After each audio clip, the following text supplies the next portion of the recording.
ልጆቻችን እስቲ እናማትባለን። በስመ አብ ወወልድ ወመንፈስ ቅዱስ አሃዱ አምላክ አሜን። እሺ በጣም ጥሩ።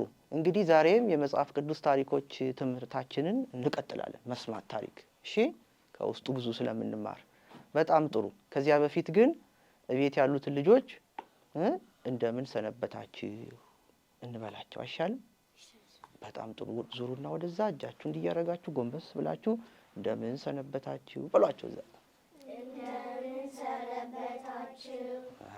እግዚአብሔር ይመስገን ይላሉ ብለን ተስፋ እናደርጋለን። ተስፋ ማድረግ ጥሩ ነገር ነው። ተስፋችን በእግዚአብሔር ነው። እግዚአብሔር ደግሞ የተመሰገነ ይሁን።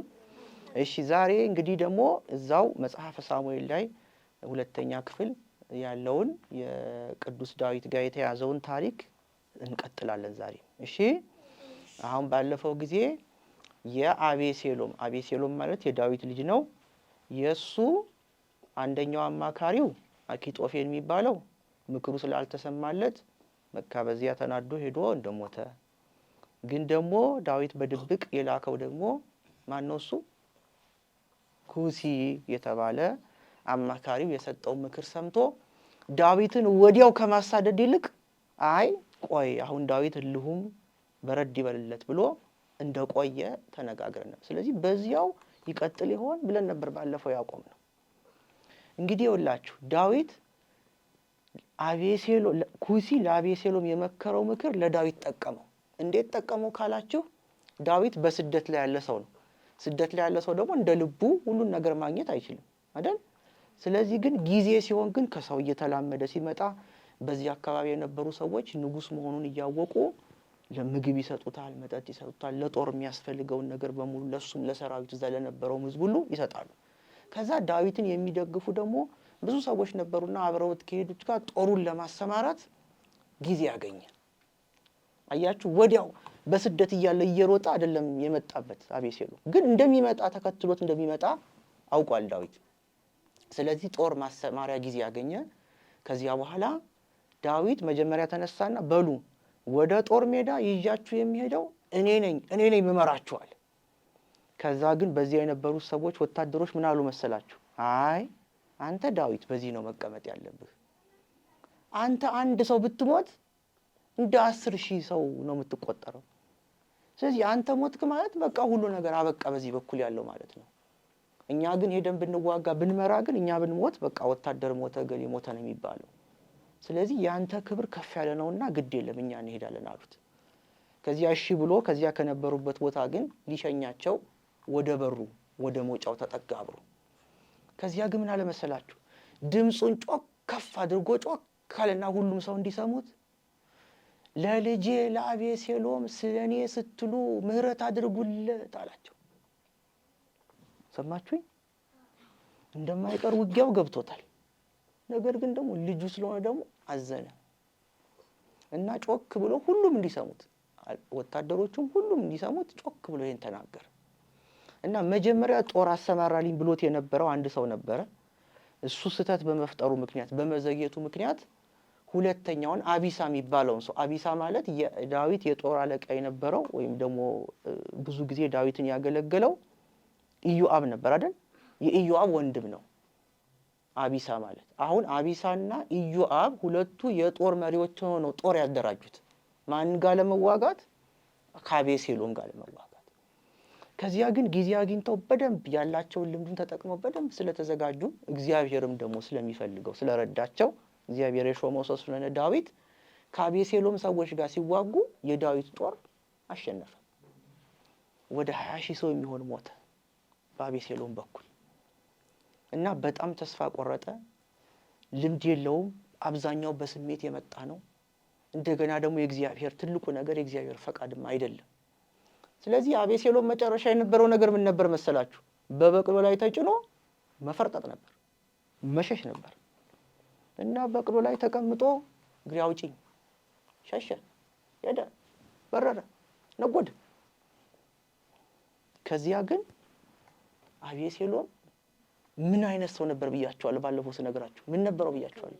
መልካም ደግሞ ጸጉሩ ምን ነበር ብያቸዋለሁ? ረጅም። በበቅሎ ላይ ሆኖ መር እያለ ሲሄድ አንድ ትልቅ ዛፍ እሾህ ያለበት ዛፍ ሲደርስ ያ ጸጉሩን ዛፉ ያዘውና ተንጠለጠለ። አሁን በቅሎ ላይ ፈረስ ላይ ወይም ደግሞ በከተማ እንደምታዩት ሞተር ላይ የተቀመጠ ሰው ከፊት አንድ ነገር ሲይዘው እንዴት ነው የሚሆነው? ሰውየው ወደ ኋላ አይደል? ሞተሩ ወይም ደግሞ በቅሎዋ ወይም ፈረሱ ደግሞ ወዴት ይላል? ወደፊት። ከዛ በቅሎዋ እሱ በጸጉሩ እንደተንጠለጠለ በቅሎዋ ጥላው ወደፊት ሄደች። ስለዚህ በጸጉሩ ዛፍ ላይ ተንጠልጥሎ ማን ደረሰበት? የዳዊት ወታደሮች ደረሱበት። ከዚያ ግን ዳዊት አንድ ነገር ተናግሮ ነበር አይደል? ለአቤሴሎም ስለኔ ስትሉ ምን አርጉለት? ምህረት ርህራሄ ያርጉለት ብሏቸው ነበር።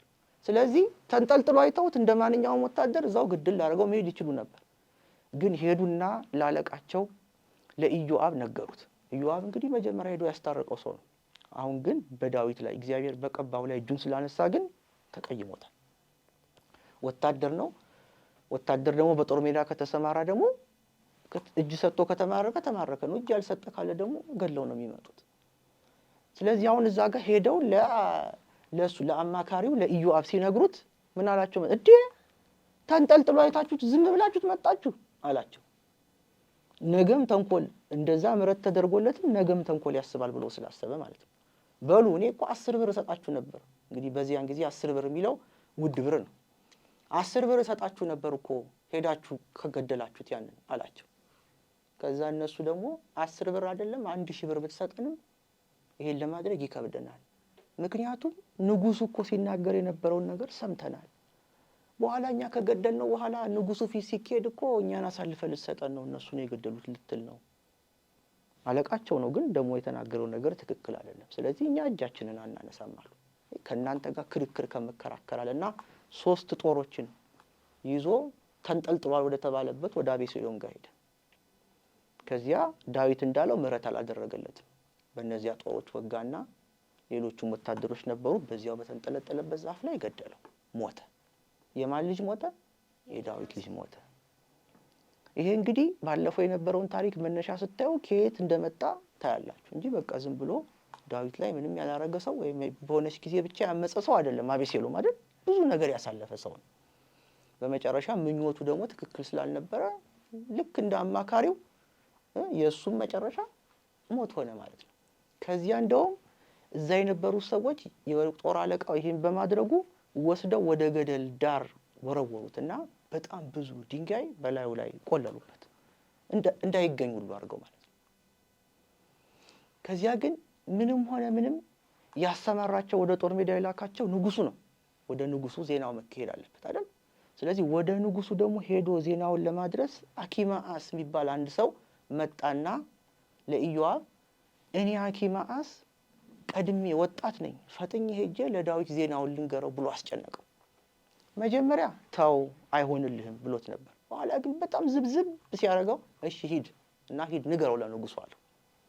መጀመሪያም ብሎት አልመሰላችሁ አይሆንም ሲለው እሱ ግን በማን በኩል እንደሚናገር አውቆ ነበር። ይሄን ዜና ለንጉሱ ሄዶ መንገር ያለበት ማን ነው? ኩሲ ነው ብሎ ነበር። ስለዚህ ኩሲም አብሮ ስለነበር ኩሲ ሄዶ እንዲናገር ነበር የፈለገው። በኋላ ሁለቱንም ላካቸው። ኩሲን ቀድሞ ላከው፣ ከዛኛውንም ደግሞ አብሮ ላከው። ግን ያ ወጣ ስለነበረ አኪማአስ ፈጥኖ ደረሰ። መጀመሪያ ኩሲ ከመድረሱ በፊት አኪማአስ ደረሰ። ከዛ ዳዊት ፊት ቆመና እጅ ነሳ። መልካም ዜና ይዤ መጥቻለሁ አለው። መልካም ዜና ይዤ መጥቻለሁ፣ ጠላቶች ሁሉ ወድቀዋል፣ ስለዚህ ተሸንፈዋል ብሎ ነገረው። ዳዊት ግን ምን አለ መሰላችሁ? ያንን ተቀብሎ ወዲያውኑ የብላቴናው የአቤሴሎም ጉዳይስ እንዴት ሆነ? አቤሴሎም ምን ሆነ ብሎ ጠየቀው። እኔንና ያንተ ንጉሱን ወይም ደግሞ ያዛ ያገል የጦር አዛዡን አገልጋይ የሆነውን ሰው ኩሲን ሲልከው ህዝቡስ መካከል ጉሩምንም ታሹክሹክታ ሰምቻለሁ፣ ግን ምን እንደተፈጠረ አላውቅም አለ። አያችሁ፣ መልእክተኛ ነው፣ ግን በደንብ መረጃ ይዞ አልመጣም። በል አንተ ወደዚህ ወደ ጥግ ቁም አለው። ወደ ጥግ ቆይ፣ እዚህ ቆይ አለው። ገና መረጃው አልተጣራም። ልክ እሱን በዚህ ቆይ መረጃ አልተጣራም ብሎ ሲያቆመው እየበረረ ማን ይደርሳል? ኩሲ ደረሰ።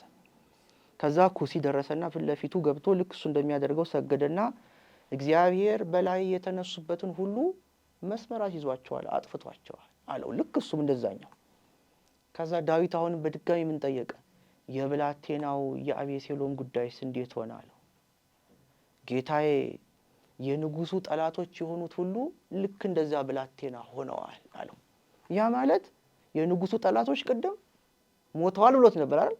አሁን ደግሞ የንጉሱ ጠላቶች ሁሉ ልክ እንደ ብላቴናው ሆነዋል ማለት በተዘዋዋሪ ብላቴናው ምን ሆኗል ማለት ነው። ይህ እንግዲህ ዘይቤ ነው፣ አነጋገር ነው። እሺ ሞቷል ማለት ነው። ከዛ የዚህን ጊዜ ዳዊት ሌላ ሀዘን ገባው። ህዝቡ እኮ ተደስቶ እዛ ሆይ ያለ ነው። ለንጉሱ ለዳዊት ንግስናው ሊመለስ ነው። በእግዚአብሔር በቀባው ላይ እጁን ያነሳው አቤሴሎም ሞተ እያለ እኮ ህዝቡ ደስ ብሎት እየዘለለ ነው። ዳዊት ልክ ይህን ዜና ሲሰማ ልጄ አቤሴሎም አለ። ልጄ አቤሴሎም ወዮ ልጄ አቤሴሎም ብሎ በቃ ማልቀስ ጀመረ። በአንተ ፈንታ እኔ በሆንኩኝ የሞትኩት እያለ ማልቀስ ጀመረ።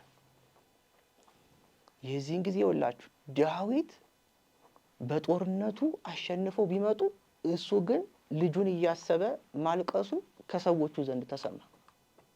በዚያውን ህዝቡ ደስተኛ የሚሆን ይመስላችኋል? አይመስለንም።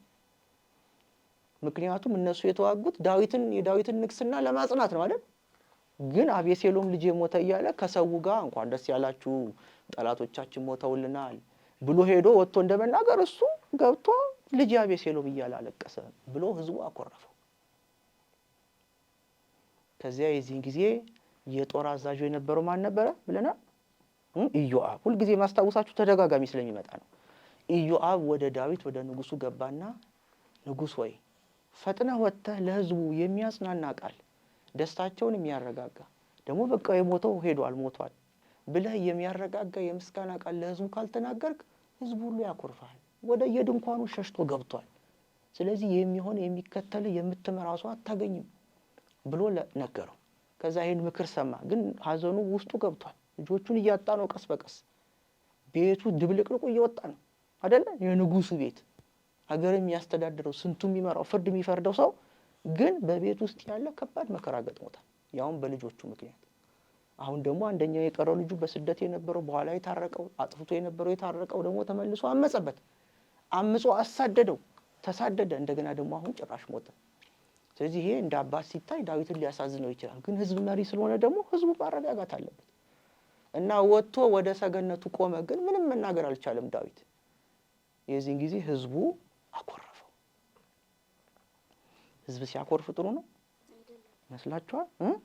አይደለም አይደል? ህዝብ መሪውን ሲያኮርፍ ጥሩ አይሆንም። ስለዚህ ህዝቡ ማረጋጋት ነበረበት። እሱ ግን በውስጡ ሀዘኑ ጎድቶኛል ብሎ ለህዝቡ ምንም አልተናገረም ነበር። ህዝቡ ሁሉ ታዲያ በዚህ ሰዓት ቅድም እንዳልኳችሁ ንጉሱ ወጣ ሲባል ብቅ ብሎ የነበረው ህዝብ ሁሉ ምንም እንዳልተናገረ ሲያውቁ ደግሞ ተመልሶ ወደ የድንኳኑ ገባ። ታዲያ አሁንስ ንጉሱ እና ህዝቡ እንደተኳረፉ ይቀሩ ይሆን? ከተኳረፉስ ዳዊት ማንን ሊመራ ነው? ህዝቡስ እግዚአብሔር የቀባው ነው ዳዊት ብሎ ያምናል። ታዲያ እግዚአብሔር የቀባውን ሰው በማኩረፍ ብቻ መቀጠል ይቻላል? አይቻልም። ይቻላል። ትንሽ እንታገስ፣ አንድ ሳምንት።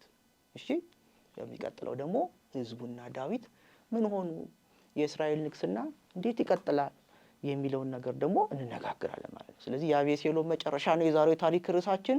የአቤሴሎም መጨረሻ ይሄ ሆነ ማለት ነው። የሚያሳዝን መጨረሻ ገጠመው የሚለውን እንድትይዙ ነው። የሰማነውን በልቦናችን ያሳድርብን። እሺ ዛሬ ደግሞ ምን እንደተማራችሁ እንደሌላው ጊዜ ትነግሩኛላችሁ። 1 2 3 4 እሺ። እኔ ከዚህ ታሪክ የተማርኩት ምንም እንኳን ቢሆን ሰውን መግደል እንደሌለብን፣ ሰውን ከገደልን ከ10ቱ ትእዛዛት ውስጥ አትግደል የሚለውን ትእዛዝ እናፈርሳለን። እና ደግሞ ይሄን የተማርኩበት ቦታ ምንም እንኳን የጦር አለቃቸው ኢዮአብ ዳዊት ልጄ አቤሴሎምን ምህረት አድርጉላት ቢላቸውም ኢዮአብ የዳዊትን ትእዛዝ ተላልፎ አቤሴሎምን በመግደሉ ያሱም አሟሟት ክፉ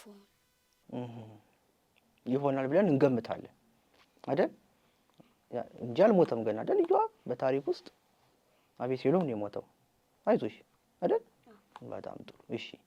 ስለዚህ መግደል የለብንም የሚለውን ነገር ነው።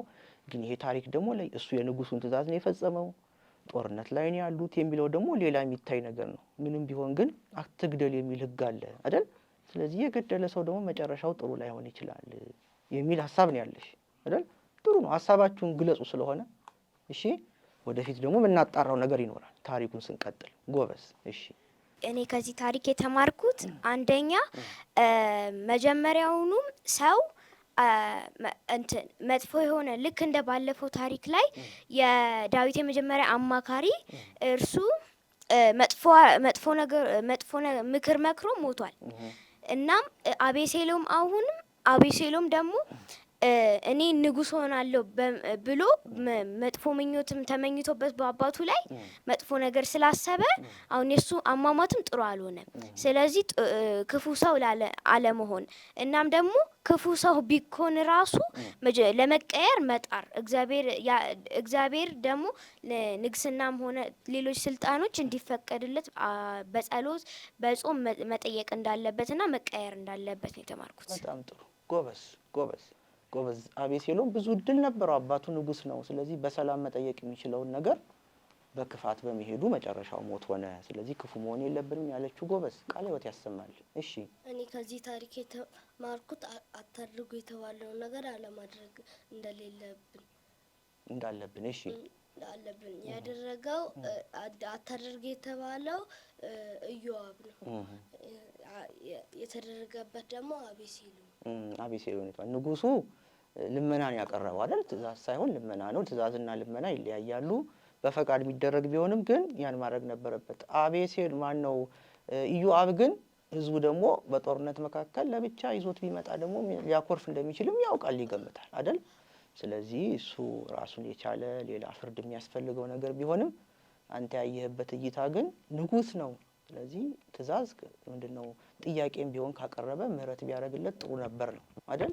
ባይገለው ጥሩ ነበር። እሺ እኔ ደግሞ ከዚህ ታሪክ እንድትማሯቸው የፈለኳቸውን 3 ጉዳዮች ደግሞ ላስቀምጥላችሁ። እሺ የመጀመሪያው ክፉ ሐሳቢ እንዳትሆኑ ነው። እሺ ክፉ ማሰብ አይገባም። በማን ላይ? በተለይ በወላጆቻችሁ ላይ ደግሞ ይበለጠ።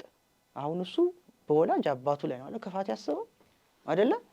ባሳደገው ብዙ ነገርን ባሳየው የሚፈልገውን ነገር እንዲበላ፣ እንዲጠጣ፣ እንዲያነሳ፣ እንዲራመድ ያደረገውን አባቱ ላይ ክፋት አስቦ አምጾ ጭራሽ በአባቱ ነፍስ ላይ መጣበት እና እንዲህ ያለውን ፍርድ ለእግዚአብሔር መስጠት ነው ተበድሎም ቢሆን እንጂ በዚህ መልክ አባቱ መበደል አልነበረበትም። ስለዚህ ወላጅን ማክበር እንጂ በወላጅ ላይ ክፉ መሆን እንደማያስፈልግ በዚህ ታሪክ መማር ይኖርባቸዋል።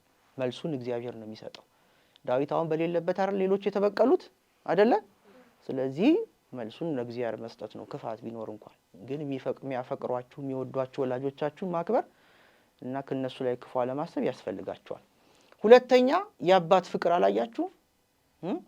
የአባት ፍቅር አላያችሁ? አባት ማን ነው በዚህ ታሪክ ውስጥ? ዳዊት። ልጁስ ማን ነበር? አቤሴሎም። ግን ያን ሁሉ መጀመሪያ እንደዛ ልጁን ገሎበት ሌላ ክፉ ነገር አይቶም ቢሆን እንደገና ደግሞ አሳዶት እንደገና በሕይወቱ ላይ መጥቶበት ብዙ ነፍሶችን አሳጥቶት ንግስናውን ነጥቆት የእግዚአብሔርን ፈቃድ ጥሶ በዚህ ሁሉ ውስጥ ግን ዳዊት ለልጁ ያለው ፍቅር አልተለወጠም። ካሁን ይመለስልኛል ነው የዳዊት ሐሳብ እኮ ነው። ይወላችሁ አያጠፋም ሳይሆን ግን ካሁን ወደ ልቡ ይመለሳል፣ ደህና ሰው ይሆንልኛል ብሎ ዳዊት ፍቅሩን አሳይቶታል ለአቤሴሎም እስከ መጨረሻው እስከ ማዘን ድረስ ማለት ነው። እና የአባት ፍቅር ጠንካራ መሆኑን አምናችሁ እናንተም አባቶቻችሁ እንድትወዱ ነው። እሺ ግልጽ ነው። ታዛዥ እንድትሆኑ ለእናትም እንደዛው ነው። ታሪኩ ስለ አባት ስለሚያወራ እሺ በጣም ጥሩ። ሌላ የመጨረሻው ደግሞ ለወሬ አትቸኩሉ። ለወሬ የቸኮለ ሰው አላገኛችሁ? አዎ ሳያጣራ ሄዶ ጥግ ያስተባለ እያችሁ አንተ መረጃ የተሟላ አይደለም። መጀመሪያ አስበህ ነው ሁሉን ነገር አጣርተህ ነው መምጣት ያለብህ። ስለዚህ አንተ መረጃ ሙሉ አይደለም ተብሎ እሱ ሾማለሁ ሸለማለሁ ብሎ ነበር እየሮጠ ሄደው ቅድሚያ ወሬ ተናግረሃል ተብሎ ግን አልሆነለትም። ስለዚህ መልእክት ስትላኩ በደንብ ማጣራት አለባችሁ። ቆይ ጠይቄ ልምጣ ድጋሚ ወይ ማለት ሳይሆን ምንድነው ብሎ መጀመሪያ መስማት፣ በደንብ የሰሙትን ደግሞ ሄዶ ባግባቡ መናገር ያስፈልጋል። እሺ ስለዚህ ለወሬ አለመቸኮል፣ በስነ ስርዓት አጣርቶ መሄድን ዛሬ ተምራችኋል ማለት ነው። የሰማነውን በልቦናችን ያሳድርብን። ሁልጊዜ እንደምላችሁ ጽኑ፣ ጠንክሩ፣ ታዘዙ፣ ደግሞ ተፋቀሩ። አዎ ተስፋ አላት በእናንተ ቅድስት ኦርቶዶክሳዊት ተዋሕዶ ኢትዮጵያ ደግሞ። በጣም ጥሩ ይበቃናል ለዛሬ። ቤት ያሉትን ልጆች ወላጆች ሁሉንም ሰላም ሁኑ፣ ሰላም ያገናኘ በሏቸው። ዙሮ ወደዛ ነው ሁላችሁ ሰላም ያገናኘን። ሰላም ሁኑ፣ ሰላም ቆዩ። በጣም ጥሩ